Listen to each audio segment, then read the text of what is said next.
नमस्कार प्यारे दोस्तों, स्वागत है आपका मेरे YouTube चैनल उषा विद्या विहार में। आज हम लोग पढ़ेंगे दर्पण सूत्र।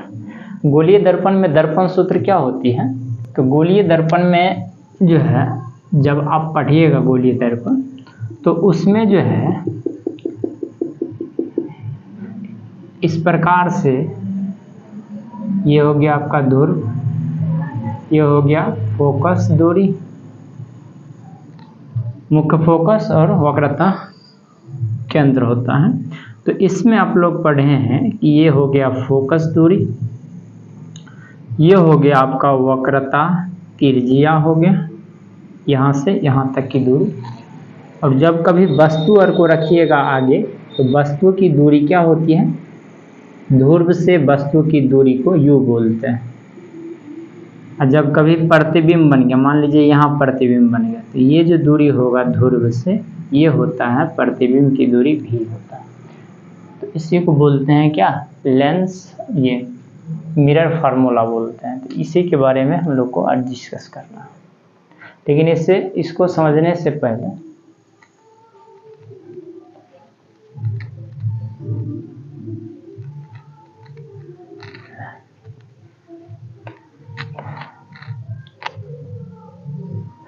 चिन्ह परिपाटी समझते हैं।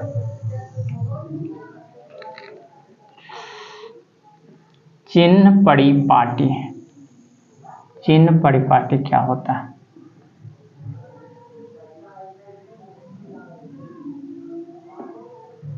देखिएगा, चिन्ह परिपाटी बहुत इंपॉर्टेंट है। आपका बहुत सारा न्यूमेरिकल जो दर्पण से संबंधित होता है वो हल होगा। जब तक आप चिन्ह परिपाटी नहीं समझेंगे तब तक आपसे प्रश्न जो है हल होने वाला नहीं है। तो सबसे ज़्यादा इम्पोर्टेंट है चिन्ह परिपाटी, क्योंकि आगे का बहुत सारा जो है क्वेश्चन, और ये क्वेश्चन जो है आपको या तो ऑब्जेक्टिव में पूछेगा या तो 5 नंबर, ये 6 नंबर दीर्घ उत्तरीय प्रश्न पूछेगा। तो चिन्ह परिपाटी समझते हैं क्या होती है। चिन्ह परिपाटी आप लोग कोऑर्डिनेट ज्योमेट्री पढ़े होंगे, जिसमें ये जो है आपका क्या है, ये आपका एक्स एक्सिस है और ये आपका वाई एक्सिस, इस तरह से पढ़ते हैं। अब ये जो है इस जगह से इधर चलते थे तो धनात्मक होता है, इधर जाते हैं तो ऋणात्मक होता है, फिर ऊपर धनात्मक होता है नीचे ऋणात्मक होता है। और इसको क्या कहा जाता है, इसको कहा जाता है मूल बिंदु। तो मूल बिंदु कहते हैं। हम लोग पढ़ रहे हैं चिन्ह परिपाटी। चिन्ह परिपाटी में देखिएगा, अगर आप यहाँ पर एक दर्पण ले लीजिए, ऐसे दर्पण लीजिएगा, एक दर्पण इधर एक दर्पण इधर लेंगे, तो इस प्रकार से क्या होती है कि आपतित किरण के दिशा में, ये हो गया आपका आपतित किरण की दिशा, आपतित किरण की दिशा। इधर आप जितना भी दूरी मापिएगा इस तरफ, वो सब क्या होगा, धनात्मक होगा, पॉजिटिव होगा। आपतित किरण की दिशा में मापी गई दूरी क्या होगा, धनात्मक होगा। अगर यही आपतित किरण के विपरीत दिशा में माप रहे हैं, आपतित किरण के विपरीत दिशा में मापिएगा तो क्या होगा, निगेटिव होगा, नकारात्मक होगा।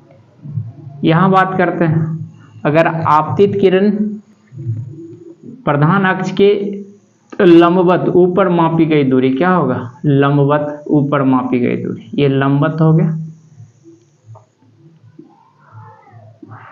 ऊपर मापी गई दूरी क्या होगा, पॉजिटिव होगा। लंबवत नीचे मापी गई दूरी निगेटिव होता है। नीचे मापी गई दूरी निगेटिव होगा। ध्यान से समझिए क्या कह रहा है आपतित किरण में। सबसे पहले देखेंगे कि इसका मूल बिंदु, जैसे आप दर्पण लिए, ये दर्पण लिए इससे, ये कौन सा दर्पण है आपका, अवतल दर्पण है। अवतल दर्पण में जब आप ऐसे रखते हैं तो ये क्या होता है, ध्रुव होता है, इधर फोकस होता है, इधर वक्रता केंद्र होता है, इस तरह से। जब इसी को आप इस तरह से यहाँ पर रखते हैं ऐसे करके, तो इसका ये जो है ना, ये P हो जाएगा, यानी कि जो दर्पण का ध्रुव है वह मूल बिंदु माना जाता है। दर्पण का ध्रुव क्या होगा, मूल बिंदु। तो ये क्या होगा, सभी जो दूरियां होगी इस पर, जितना भी दूरी होगा सभी मूल बिंदु से ही मापी जाएगी। अगर हम बात करें इस तरह से कि मूल बिंदु में, ऐसा मान लेते हैं कि ये कोई दर्पण जो अवतल दर्पण है, इसमें आप जो है ना एक वस्तु को कहाँ रखे हैं, वक्रता केंद्र और अनंत के बीच रखे हैं ऐसे करके, और इसका प्रतिबिंब बन गया यहाँ पर बन गया। तो बताइए सभी दूरी कहाँ से मापिएगा, ध्रुव से। सभी दूरी कहाँ से मापेंगे, ध्रुव से। अब ध्रुव से मापे हैं, वस्तु इधर है तो यहीं से ना इसे मापिएगा, ऐसे मापिएगा। तो बताइए ये आपतित किरण के दिशा में हुआ कि विपरीत दिशा में हुआ, विपरीत दिशा में हुआ, इसलिए ये दूरी क्या हो जाएगा, निगेटिव हो जाएगा। यहां पर देखिए, अगर कहते हैं वस्तु का प्रतिबिंब मान लीजिए इधर बन गया, अभी तो वस्तु का प्रतिबिंब भी यही माना, यही मापा गया है, तो प्रतिबिंब की दूरी क्या होती है, भी। तो ये भी आप ध्रुव से इधर माप रहे, ये भी तो आपतित किरण के विपरीत दिशा में हुआ, इसलिए ये भी क्या होगा, निगेटिव हो जाएगा। लेकिन अगर वस्तु का प्रतिबिंब इधर बन गया, तो बताइए यहां से मापेंगे इधर की ओर, तो ये क्या हो जाएगा, पॉजिटिव हो जाएगा। क्यों, क्योंकि ये आपतित किरण के दिशा में माप रहा है। तो इस आधार पर देखिएगा, चिन्ह परिपाटी में याद रखिएगा, सभी दूरियां कहां से मापी जाती है, ध्रुव से मापी जाती है। कहां से मापी जाएगी, ध्रुव से।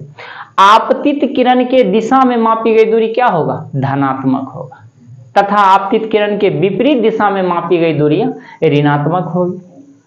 इसके बाद ये जो आपका कौन सा है, ये मुख्य अक्ष, तो यहां पर इसको मान लेते, ये जो है अभी मुख्य अक्ष का काम कर रहा है, तो प्रधान अक्ष या मुख्य अक्ष से ऊपर लंबवत मापी गई दूरी क्या होगा, धनात्मक। जैसे यहां पर मान लीजिए कि 2 मीटर का एक वस्तु रखा है, तो इस 2 मीटर को आप क्या लिखिएगा, माइनस में लिखिएगा कि प्लस में लिखिएगा, प्लस में लिखेंगे, क्योंकि लंबवत ऊपर मापी गई दूरी क्या होगा, धनात्मक, लंबवत नीचे मापी गई दूरी क्या होगा, ऋणात्मक होगा।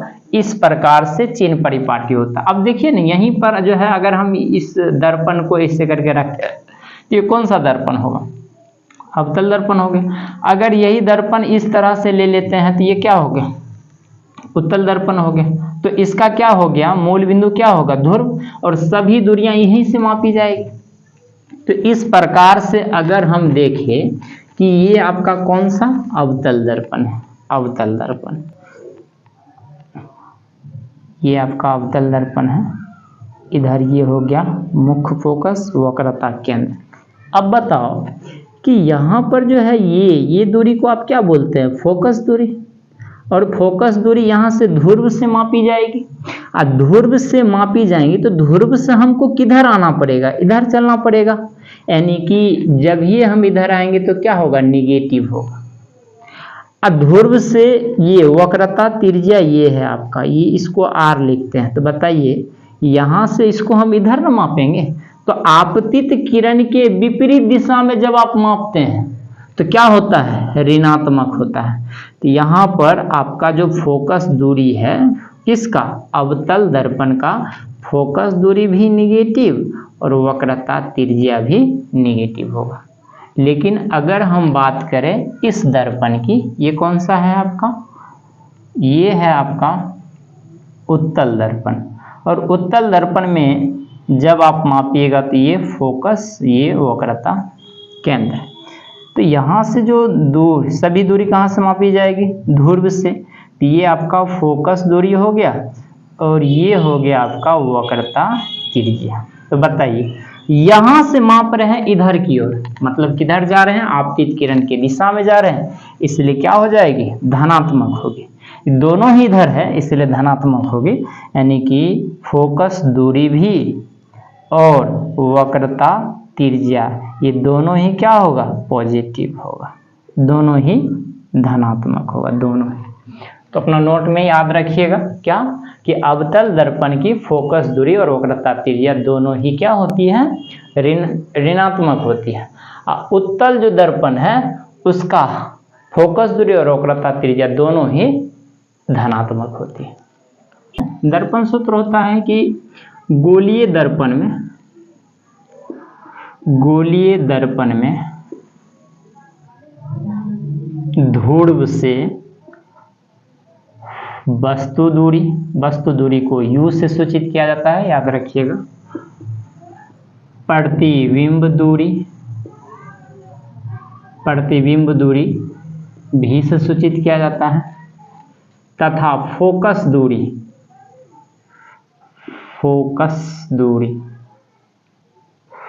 दूरी f में संबंध बताता है।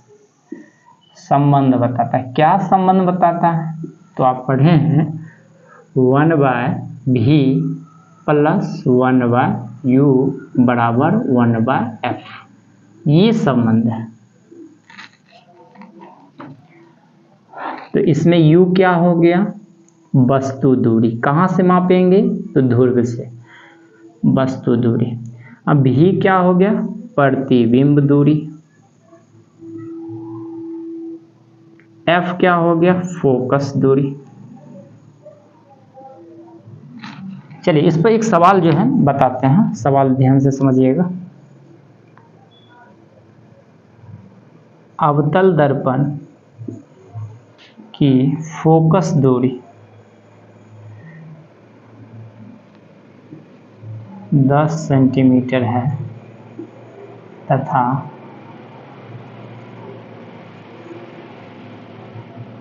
दर्पण के आगे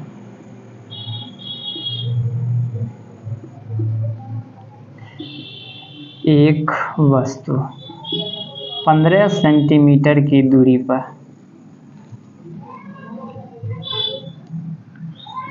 रखी है, तो प्रतिबिंब की दूरी ज्ञात करें। वीडियो पॉज करके आप जो है खुद से सॉल्व कीजिए इसको। फोकस दूरी कह रहा है, तो अभी आप पढ़े हैं कि इसका जो फोकस दूरी होगा, ये इसका फोकस दूरी तो आगे है, फोकस दूरी आगे है, यहाँ से मापेंगे तो क्या होगा? नेगेटिव हो जाएगा। तो फोकस दूरी 10 सेंटीमीटर, यानी कि f का मान आप -10 सेंटीमीटर लेना है। फोकस दूरी है, आगे है, यहाँ से सभी दूरी मापेंगे तो निगेटिव होगा, क्योंकि आपतित किरण के विपरीत दिशा में मापी गई दूरी क्या होगा? ऋणात्मक होती है, इसलिए -10। दर्पण के आगे कह रहा है कि एक वस्तु भी रखा है, कितना? 15 सेंटीमीटर की दूरी पर। तो बताइए, वस्तु दूरी को अभी लिखे हैं u से सूचित किया जाता है, तो वस्तु की जो दूरी होगी u बराबर 15 सेंटीमीटर। लेकिन ये भी यहीं से ना मापेंगे, इधर से मापेंगे इधर की ओर, तो ये भी आपतित किरण के विपरीत दिशा में हो गया, इसलिए ये भी माइनस होगा। बस v का मान निकाल लीजिए। कौन सा सूत्र लगाकर? दर्पण सूत्र से क्या पढ़े हैं? 1/v 1/u बराबर 1/f। मान रखिए, v का मान तो आपको निकालना ही है। u का मान दिया हुआ है कितना? -15, और f का मान दिया है -10। ये देखिए माइनस में उस तरफ जाएगा तो क्या हो जाएगा? प्लस। नीचे में कभी माइनस नहीं रहता है तो बीच में रख सकते हैं, +1/15। एलसीएम लीजिएगा तो हो जाएगा 30। 10 दिया 30 -3, क्योंकि यहाँ माइनस है, बीच में प्लस, 15 दूना 30। कितना हो गया? 1/v का मान हो गया -1/30। कोना कोनी गुना होगा तो -v बराबर 30 सेंटीमीटर हो जाएगा, और v का मान -30 सेंटीमीटर। ध्यान दीजिएगा, यहाँ माइनस आया, इसका मतलब है कि वस्तु इसके आगे ही बनेगा। आपको आंसर जब भी लिखना है तो आंसर में क्या लिखिएगा कि दर्पण से बस प्रतिबिंब की दूरी 30 सेंटीमीटर होगी, लेकिन माइनस है, इसका मतलब ये आगे बढ़ना, प्लस माता इसका मतलब पीछे। लिखने के क्रम में माइनस नहीं लिखेंगे, केवल बोलना है कि प्रतिबिंब की जो दूरी होगी वह दर्पण से 30 सेंटीमीटर क्या होगा? आगे होगा। दर्पण सूत्र अवतल दर्पण में सिद्ध करते हैं। तो दर्पण सूत्र में आप जानते हैं v क्या है? वस्तु v जो है वह प्रतिबिंब की दूरी है, p से a की जो दूरी होगा उसको हम v लिखते हैं। u क्या है? u है आपका वस्तु दूरी, p से जो a की दूरी होगा वह होगा वस्तु दूरी, और F तो मुख्य फोकस है। तो इसको जो है ना सिद्ध करेंगे कि ये जो है दर्पण सूत्र क्या होती है। तो इस पर देखिएगा जो चीज़ यहाँ पर दिख रहा है वही चीज़ को भाषा में लिखे हैं कि M डैश एक क्या है, अवतल दर्पण है, जिस पर कह रहा है कि ये जिसके प्रधान अक्ष पर एक वस्तु ए बी खड़ी है। कहाँ पर खड़ी है? वक्रता केंद्र और अनंत के बीच खड़ी है, जिसका वास्तविक एवं उल्टा प्रतिबिंब कहाँ बन रहा है? मुख्य फोकस और वक्रता केंद्र के बीच बनता है। कौन सी? ए डैश बी डैश। और इसमें आपको साबित करना है। तो सबसे पहले आपको दो त्रिभुज खोजना है। त्रिभुज को क्या करना है? आपको समरूप करना है। सर्वांगसम नहीं, समरूप। समरूप मतलब समझते हैं? समरूप मतलब क्या कह रहा है? सेम साइज और सेम शेप होना चाहिए। जैसे ये देखिएगा, ये त्रिभुज और ये त्रिभुज क्या है? समरूप है। समरूप कब होगा? तो समरूप होने के लिए इसकी जो है ना सेम साइज सेम शेप होना चाहिए। Same shape. सेम शेप मतलब क्या कि ये त्रिभुज है तो ये भी त्रिभुज है, लेकिन उसका जो भुजा है ना ये समानुपाती होना चाहिए। भुजा अगर ये 2 है, ये 4 है, ये 3 है, ये 6 है, ये 4 है, ये 8 है, इस तरह से। तो इसका जो अनुपात होगा, अनुपात जो होगा 2/4, 3/6, 4/8, ये जो अनुपात होगा ना, अनुपात 2/3 है, इसको भी काटिएगा तो क्या होगा?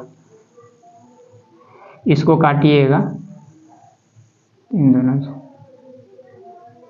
नहीं हो रहा, हाँ ये 4 ना, 2 दूना 4, 4 दूना 8, तो हर जगह पर 1/2, 1/2, 1/2 आया।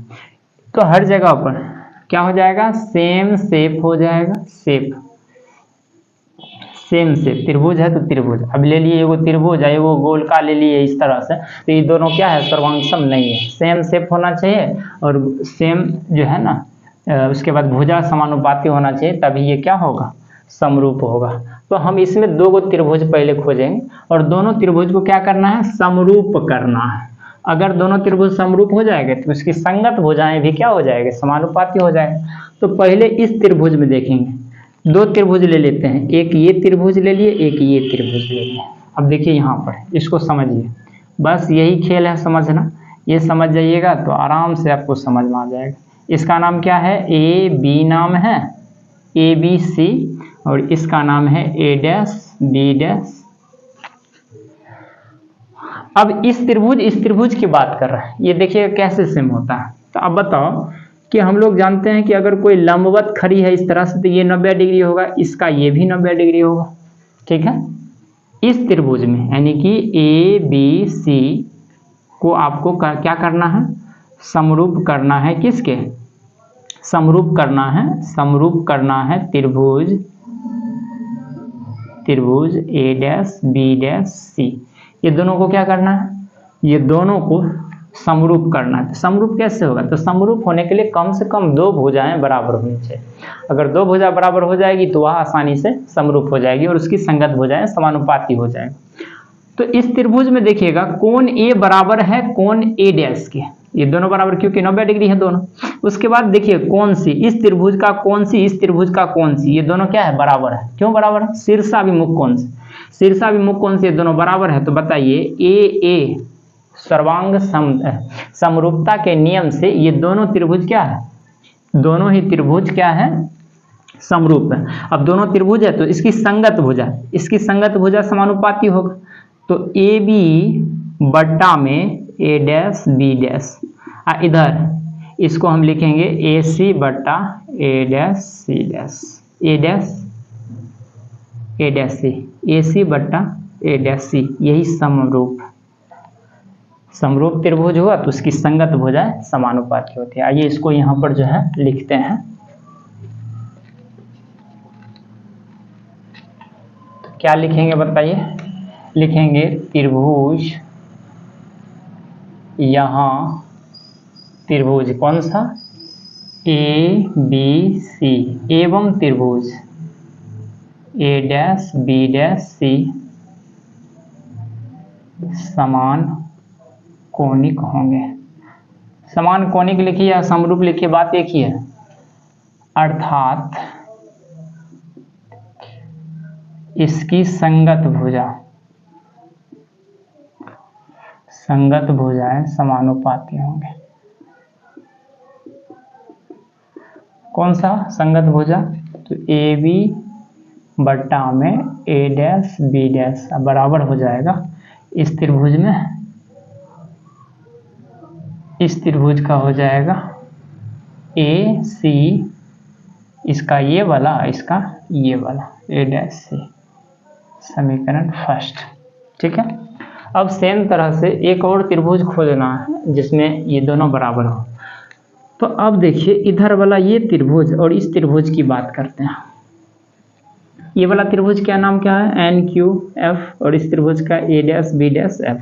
ये दोनों क्या होंगे? समरूप होंगे। क्यों होंगे? तो देखिए मिला करके, इसका ये 90 डिग्री, इसका ये 90 डिग्री बराबर है, इसका ये वाला और इसका ये वाला दोनों शीर्षाभिमुख कौन से क्या है? बराबर है। तो इस प्रकार से आप जो है लिखेंगे। फिर यहाँ त्रिभुज, त्रिभुज का नाम लिखाइए। पहले इसका लिख लेते हैं N Q F, N Q F एवं त्रिभुज A dash B dash, A dash B dash F समान कोणिक होंगे। अतः इसकी संगत भुजाएं समानुपाती होंगे। तो संगत भुजा अगर समानुपाती होती है तो लिखिए, तो इसका ये वाला हो जाएगा एन क्यू बट्टा ए डैश बी डैश बराबर हो जाएगा इसका क्यू एफ, ये वाला भुजा और इस वाला भुजा बराबर होगा ये वाला, ये वाला। तो लिखेंगे ए डैश एफ। देखिए कुछ बदल सकता है। अच्छा बताओ, यहाँ पर एन क्यू है, ये जो एन क्यू है, चूंकि ये रेखा क्या है? समांतर है। कई बार पढ़ते हैं प्रधान अक्ष के समांतर। यहाँ पर जो ये त्रिभुज, ये जो चित्र बना है, पीछे हम लोग बात किए थे, ये चित्र कैसे बना? तो दो किरण आरेख लिए, प्रधान अक्ष के समांतर आपतित किरण जो मुख्य फोकस से होकर गुजर गई, एक किरण लिए यहाँ से वक्रता केंद्र से जो दर्पण पर लंब रूप से पड़ी और परावर्तन के बाद उसी पथ पर लौट गई। तो दो किरण आरेख की मदद से यहाँ पर प्रतिबिंब का निर्माण हुआ ए डैश बी डैश। अब बताओ कि ये समांतर है, तो समांतर है तो ये समांतर है तो हर जगह की बीच की दूरी समान होगा। तो एन क्यू, ये जो एन क्यू है ये बराबर हो जाएगा ए बी के बराबर नहीं होगा, क्योंकि ये समांतर रेखा, समांतर रेखा के बीच में सभी जगह पर क्या होगा? बराबर होगा। इसलिए एन के बदले में हम ले रहे हैं ए बी। तो हो जाएगा ए बी बट्टा ए डैश बी डैश बराबर क्यू एफ बट्टा में ए डैश एफ। कॉस्ट में लिख दीजिए यहाँ, चूंकि एन क्यू बराबर है ए बी के, हटा दीजिए इसको। अब देखिए, अगर ऐसी कल्पना किया जाए, उपाक्षीय किरण लेते हैं, अगर ये प्रधान अक्ष के समांतर आपतित किरण है, इसको अगर बहुत बहुत निकट ले ले, बहुत बहुत निकट मतलब क्या? एकदम इसके निकट ले ले, तो इसकी जरूरत पड़ेगी। तो ये वाला जो रेखा है एकदम निकट ले लेंगे, यहाँ पर एकदम निकट ले लेंगे, तो बताओ ये खींचने की जरूरत पड़ेगी? नहीं पड़ेगी। Q एवं P संपाती हो जाएगा। Q का काम कौन करने लगेगा? P, क्योंकि ये रेखा यहाँ पर लाते हैं। तो अब लिखेंगे उपाक्षीय किरण, या अब यदि आपतित किरण को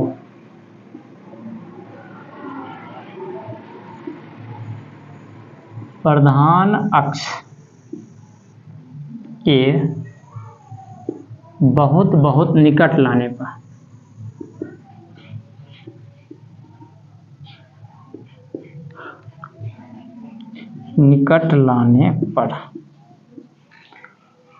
Q एवं P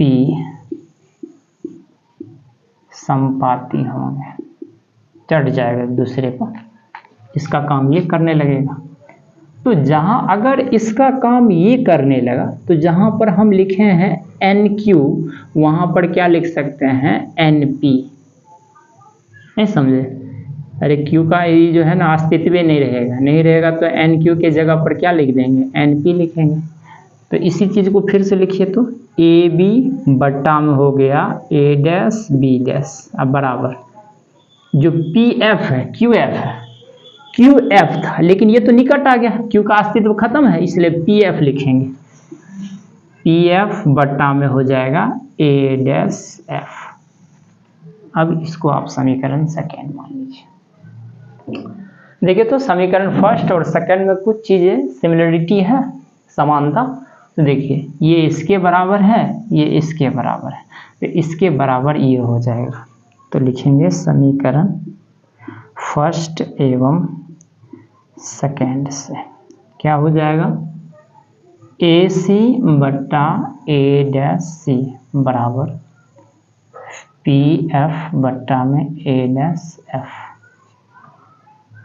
बराबर क्यों हो वो समझिए। जैसे अगर हम कहते हैं राम बराबर है सीता के और सीता जो बराबर है वह गणेश के बराबर है, तो बताइए राम बराबर गणेश लिख सकते हैं।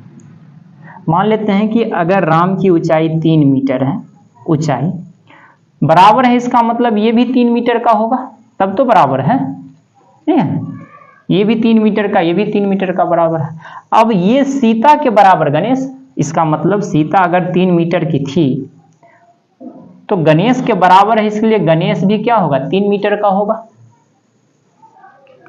अब बताइए सब 3 मीटर का है तो क्या इसके बराबर ये नहीं लिख सकते हैं, राम के बराबर गणेश।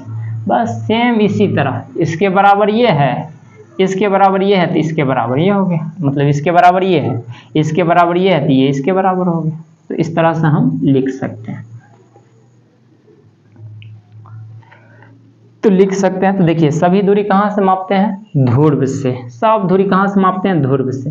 तो देखिए यहाँ पर AC है, इस AC को आप क्या लिखिएगा, तो बदलना पड़ेगा सबको। कहाँ से बदलना पड़ेगा, तो ध्रुव से बदलना पड़ेगा।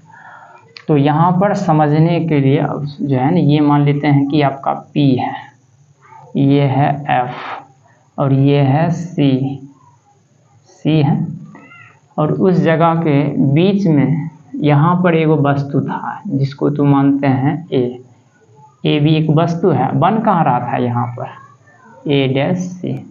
तो बताइए सभी दूरी को कहाँ से करना है, P से।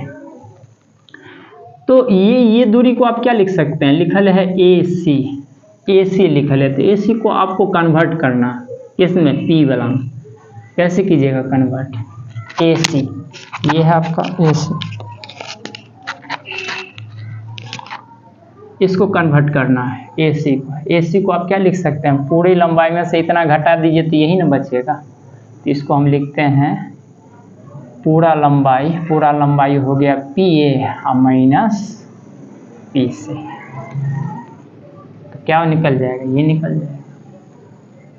इसी तरह इसको हम लिखेंगे कौन से, इसको या तो आप PA लिखिए या AP लिखिए, एक ही बात है, PA minus PC A dash C। अब इसको बदलिए A डैश C, ये वाला लंबाई लिखना है तो पूरा लंबाई में से इतना को घटा दीजिए, ये वाला, यानी कि हमको क्या चाहिए, ये वाला चाहिए दूरी। तो पूरा लंबाई PC में से आपको घटाना पड़ेगा PA डैश घटाना पड़ेगा। ये तो PF हैवे किया है, P से दूरी हैवे किया, लिख सकते हैं। A डैश F को बदलिए, A डैश F को, तो पूरा लंबाई में से इतना घटा दीजिए। तो हम क्या लिखेंगे PA डैश माइनस PF, इस तरह से लिख दिया। कहाँ से आया सब, ये सब आपका आया चित्र से, ठीक है। अब चिन्ह परिपाटी का उपयोग कीजिए। PA क्या है, PA आपका है वस्तु की दूरी। अब वस्तु की दूरी को क्या लिखते हैं, U लिखते हैं, लेकिन ये आपके किरण के विपरीत दिशा में, इसलिए क्या लिखिएगा माइनस U। ये माइनस तो यहाँ है ही।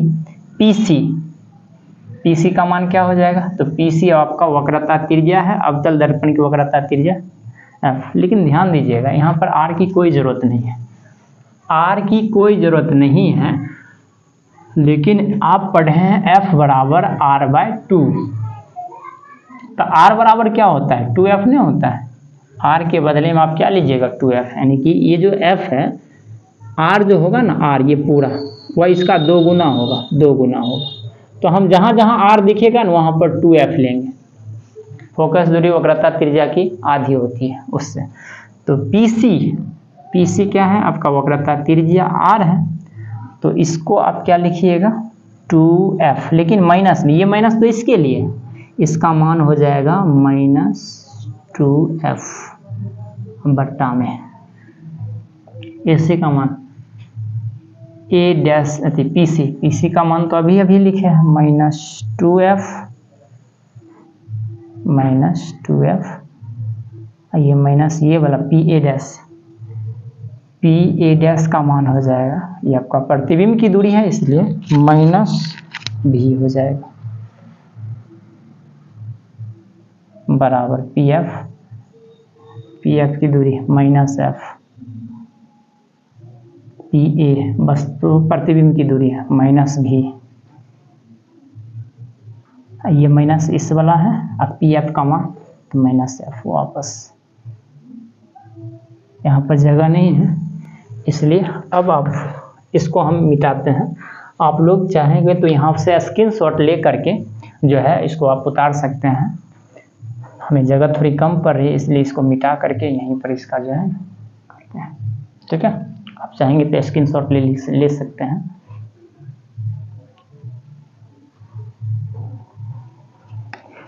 चलिए, ये सब जो हम लिखे हैं ये कहाँ से है, चिन्ह परिपाटी।